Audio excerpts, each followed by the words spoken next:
Looks like Jim Gordon and Bruce Wayne are both learning how to fight back in this episode. Welcome back, everyone. This is Jason. This video is going to be doing my review of Gotham series, the Gotham TV series, Season 1, Episode number 8, The Mask. I'm going to talk about Bruce Wayne first. His his relationship with Alfred, as we see in this TV series, is forever evolving. Alfred's, I wouldn't want to be in Alfred's shoes. He's struggling. You could tell he's really struggling with this, um, you know, relationship issue. Is he, is he going to play the good butler and be a yes man, or is he going to try to be the father figure? You see that struggle almost in every episode in some way, and we see he takes Bruce Wayne to school because he's trying to keep Bruce Wayne from turning into this hardened shell of a person he used to be, and just focus on avenging his parents. So we see him dropping him off at school, and he's Alfred, pretty much tells him, he's like, hey, you're gonna listen, and you're gonna do this. So I give him credit for doing that. It's not easy, because when when you're in a situation where a loved one is going through a traumatic thing, the last thing you want to do is push them too much. So yeah, that there lies that big part of that struggle. He's like, trying to persuade him, trying to motivate him, and he doesn't want him to grow up too fast either. He wants him to be a kid and experience school, and do things with other kids. Bruce just wants to be homeschooled, and then probably if it was up to him, just forget school altogether and just focus on avenging his parents. But Alfred's like, no, you're going to school. And we see Bruce Wayne dealing with the typical school bully, you know poking the bear, it's just, hey, hurt a bunch of parents, and just messing with them. And we see by the end of the episode, he pulls that strength, that inner strength that he needs to defend himself, physically and emotionally. And Alfred drops him off at the kid's house, and the kid's like, "What do you want?" And Bruce just basically pummels him with his dad's watch, as a weapon. Wraps it around his hand, and just, oh man, he really gets him. And and that's, unfortunately, that's the way some people learn how to gain respect. But obviously, he stood up for himself. Good for him. If that happened to my son, I'd probably tell him to do the same thing. I mean, not everything gets solved in a violent way, but you do have to defend yourself. You do have to stand up for yourself. So, good for Bruce. Um, and at the end, he's like, Bruce actually asks Alfred, "Will you teach me how to fight?" And he agrees to. So that's going to be interesting going forward. We're going to see.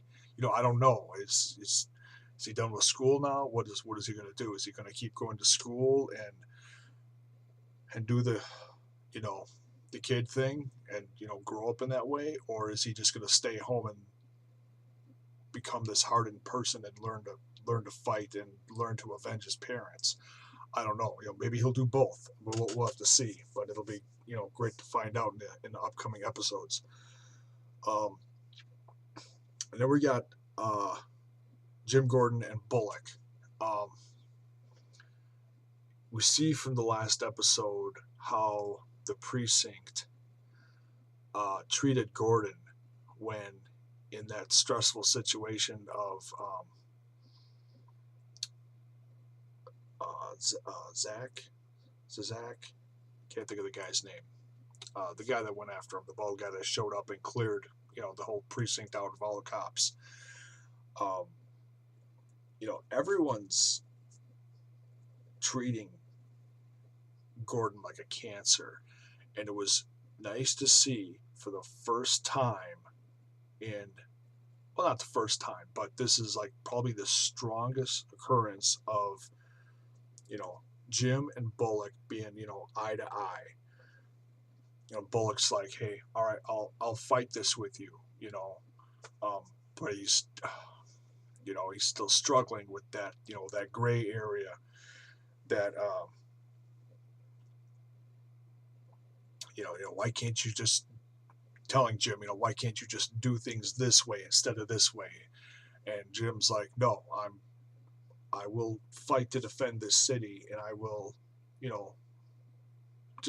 he's going to do what's right, and that's it. There's no, he's really trying like hell to stay out of that gray area and just do his job, and, instead of being afraid and being threatened by, the mayor, the mob, all these others, and it was great to see him really take a stand, and Bullock finally take a stand with him, be like, hey, he's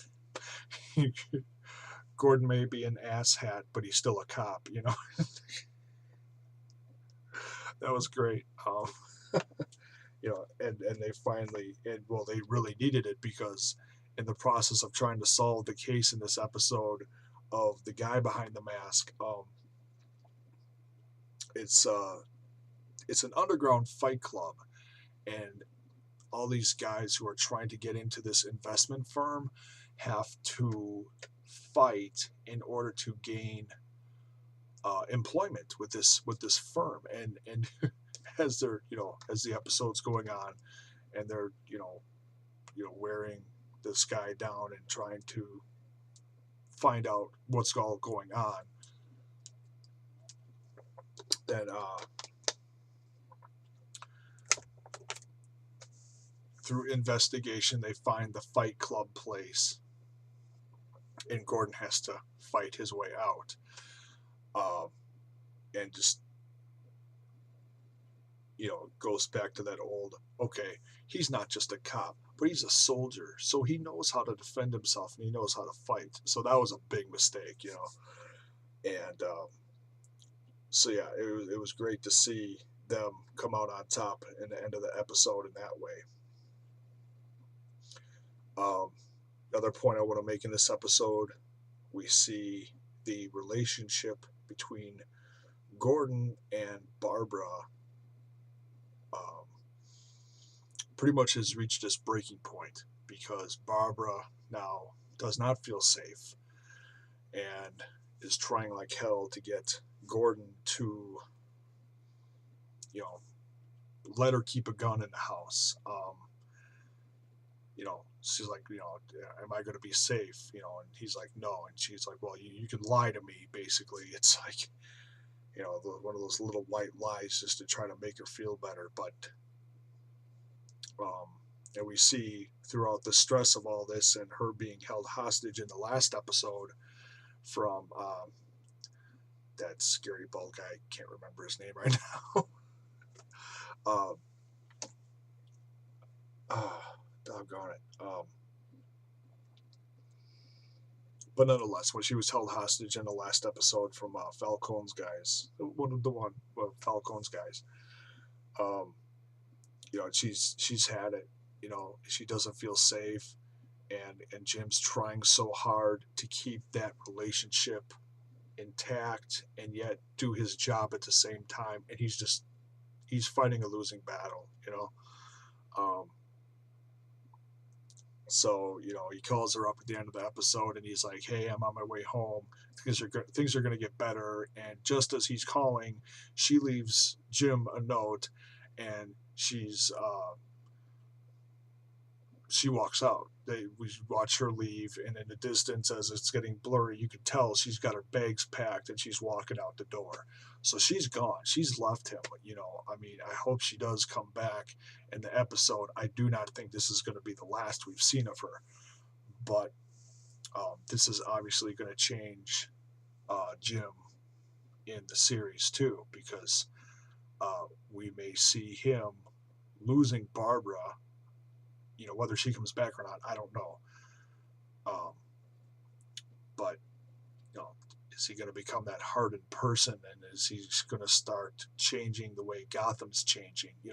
We don't know, but I can't wait to find out. This was another great episode. Um, Last little thing I'm going to touch on is we see there's so many little stories along here. You can't pick apart absolutely everything, otherwise I'd be talking about this forever. Um, the relationship between Penguin and Fish Mooney, and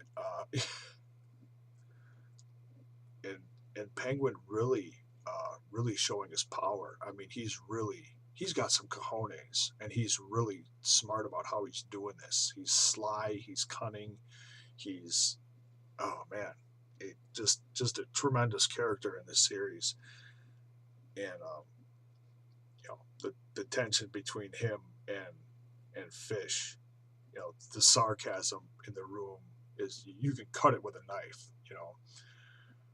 And by the end of the episode, he ends up taking out Fish Mooney's kind of like right hand guy, basically the same position that Penguin was in before he was exiled from Gotham. The same,